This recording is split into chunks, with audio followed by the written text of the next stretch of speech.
Hello, will you come with me to a place called Zion today in our study talk on Search for Truth?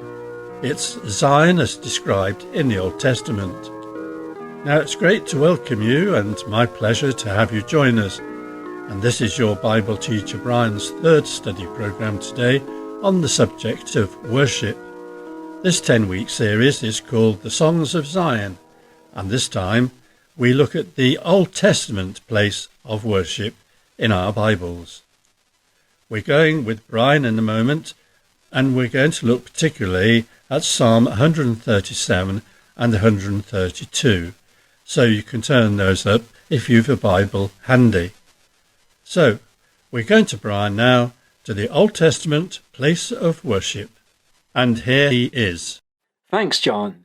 He probably liked his music loud. That's if the heavy metal emblem on his t-shirt was anything to go by. They made a strange-looking pairing, this couple who were in earnest conversation, the young man with his wild long hair, dressed in t-shirt and biker leathers, and the old missionary who was at this point acting as his spiritual counsellor at the close of an evangelical meeting in a big tent in the field beside the village. The old preacher had the right idea. He'd sensed the young man's interest in music. Optimistically, he asked him if he knew the Songs of Zion. The young man's eyes brightened. Music certainly was his scene. He asked eagerly, and I believe innocently, "Can't say I've heard of them. Are they a new rock group?" I guess that young man would be in good company. If the question was asked on a TV quiz show, "What are the Songs of Zion?" how many would know the correct answer?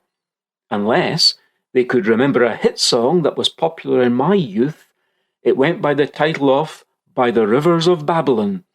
The lyrics were, in part at least, a straight lift from the Bible. It contained words from Psalm 137 set to modern reggae music. And the words were these: "By the rivers of Babylon, there we sat down and wept, when we remembered Zion. Upon the willows in the midst of it we hung our harps, for there our captors demanded of us songs, and our tormentors mirth, saying, 'Sing us one of the songs of Zion.' How shall we sing the Lord's song in a foreign land?" Picture the scene with me. The Jews had been defeated by the then world superpower of Babylon. We're talking nearly 600 years BC. And they'd been transported away from Jerusalem, away from the place where they'd known the worship of God in the magnificent temple built there by the famous and wise King Solomon. Their captors demanded from them the Songs of Zion, songs with which God had been honoured in and around the temple service at Jerusalem. But the captives had hung up their harps, and they weren't going to oblige. It was as though they said, "How can we? It's the Lord's song. It's a sacred thing. It's really designed for the temple service at Jerusalem. We daren't sing any of them in this foreign place. They don't belong here at all." And they certainly weren't going to use them to entertain their captors, even if they sang them quietly to themselves sometimes. But basically, the Songs of Zion were songs that the Jews had sung in honour of God at Jerusalem. And the name Zion pretty well refers to Jerusalem, but we should possibly check that out in a bit more detail.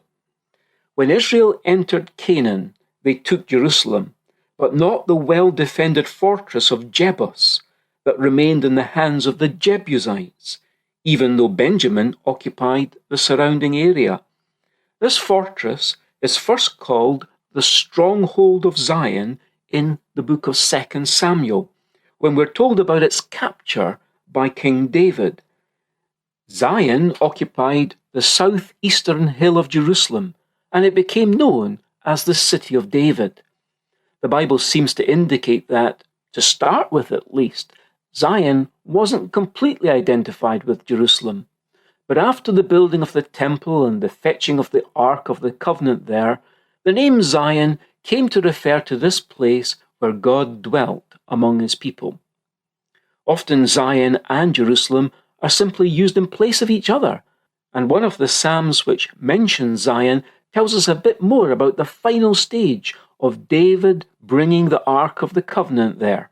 It's Psalm 132, and it says this: "Remember, Lord, in David's behalf, all his affliction, how he swore to the Lord and vowed to the Mighty One of Jacob, I certainly will not enter my house nor lie on my bed.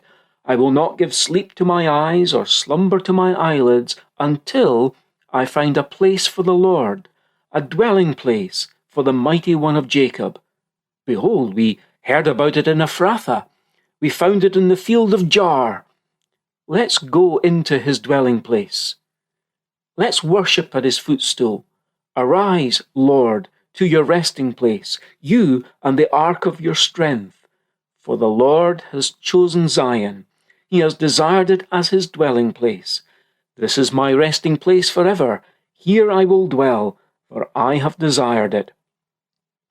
Like God's choice of Abraham, God's choice of Zion is striking. For the hill of Zion is pretty insignificant compared to other hills.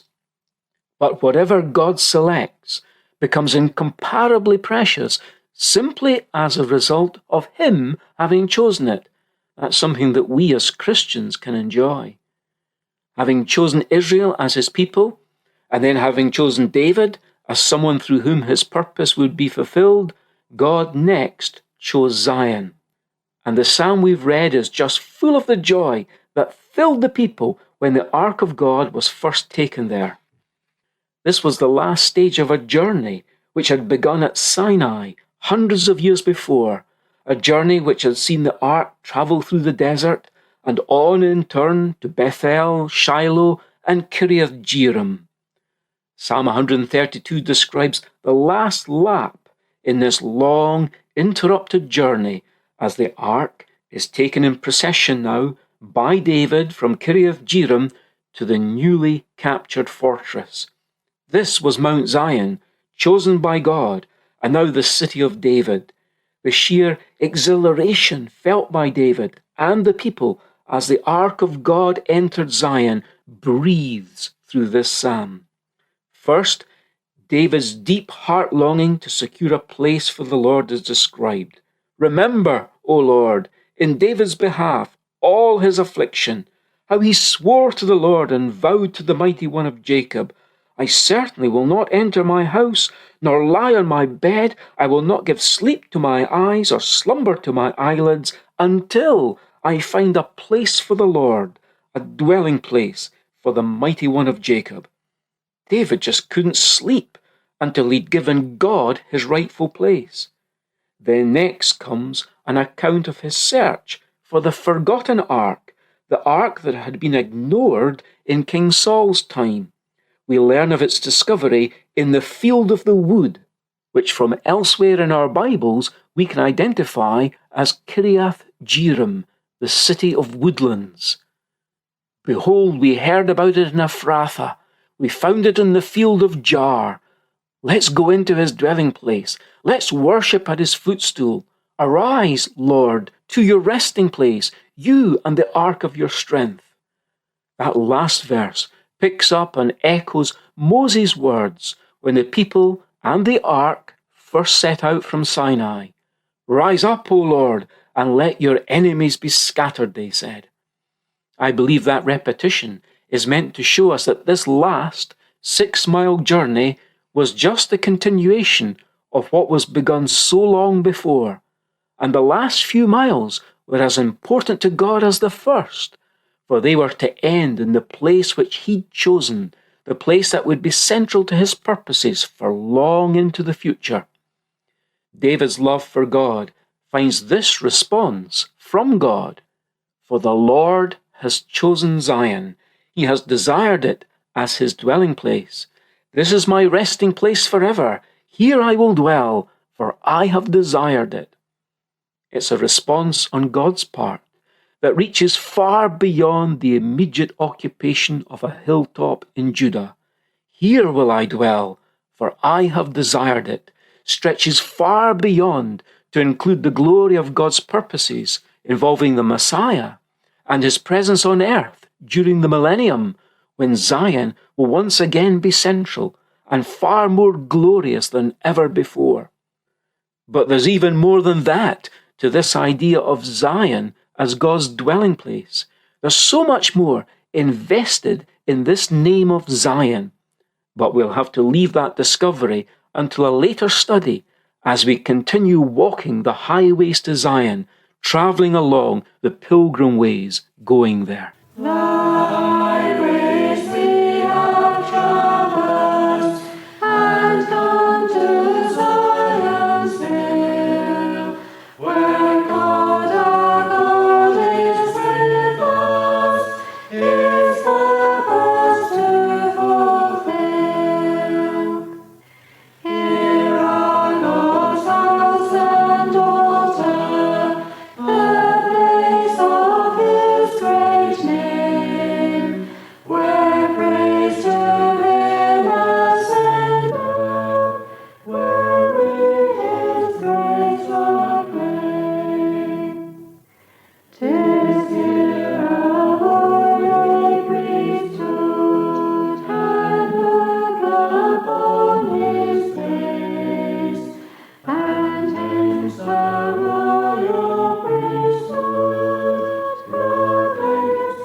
Thanks for your talk today, Brian.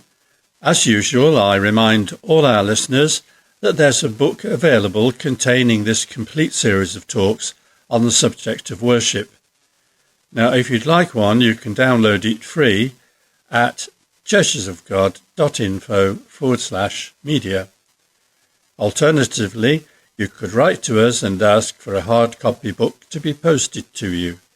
Just ask for the book title, The Songs of Zion 2024, and be sure to tell us, please, your postal address. You can use email or the post, and first, here's our postal address. Search for Truth, Hayes Press, The Barn, Flaxlands, Royal Wootton Bassett, Swindon, SN4 8DY, UK. Our email address is sft@churchesofgod.info. Time's almost gone now, and many thanks once more for the pleasure of your company today. Thank you for sharing your time with me. Next time, Brian looks into the linking of worship here on earth with worship in heaven, and I'd be delighted for you to join me. But for now, it's goodbye and very best wishes from our Bible teacher Brian, studio producer David, our singers, and me, John. So do take care. We'll see you again soon, and in the meantime, we wish you God's richest blessings.